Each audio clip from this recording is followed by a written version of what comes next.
doesn't look much like a hangar, does it? In fact, you're probably saying that surely that building has nothing to do with the building of an aircraft. There are no drawing boards there, no wind tunnels, no spirit of aviation. But in fact, these days, most large aircraft projects begin, or more likely end, with that place. Because Parliament controls our purse strings, and a new aircraft needs a very large purse indeed. Now, the 146 has been more brutalised than most aircraft by Parliament. First it was on, then it was off, then it was on, then it was off, then it was on again, then it was off again, and finally, it was on. They started by looking for a replacement for the DC-3, the Dakota, probably the most successful aircraft of all time, which was getting old. In 1959, de Havilland designed the DH-123, squeezed out by a competitor. Then the DH-126, but no suitable engine could be found. Next, the HS-136, never quite came together.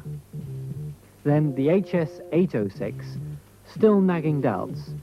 And later still, the HS-144, beginning to get warm, but the engines died with the collapse of Rolls-Royce. So finally, 12 years of talking and testing later, it was going to be the HS-146. That was in 1972. The view of an aircraft we're all used to is for a while unimportant. The 146 becomes a balance sheet and immediately enters Parliament as a prospective investment candidate. In short, they have to go to Whitehall and ask the civil service for £100 million.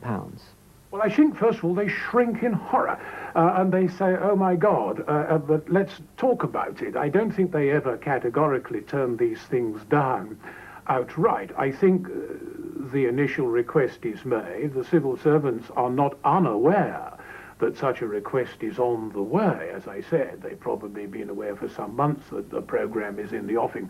And there then ensues a very long series of fairly tough discussions, negotiations, if you like, at which a very strong case has to be made by the aircraft manufacturer in both marketing terms and manufacturing terms to the civil servants.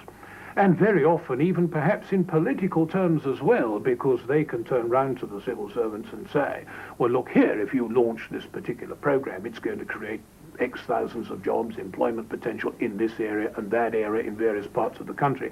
And that particularly would have a very significant impact upon the civil servants' thinking.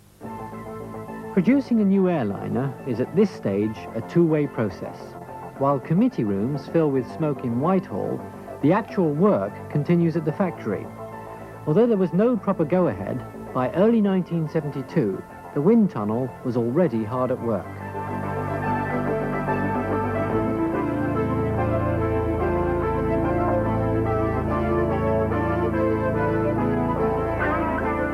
All this might have proved wasted if the civil servants and politicians turned it down. What was finally agreed was that half the money would be government and half come from the company itself, Hawker Siddeley.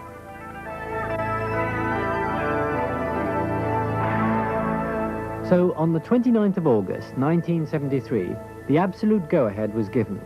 £92 million was to be invested, providing 20,000 jobs.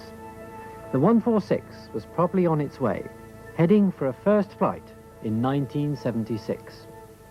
Most people thought that it would have a reasonable chance of success, given two things.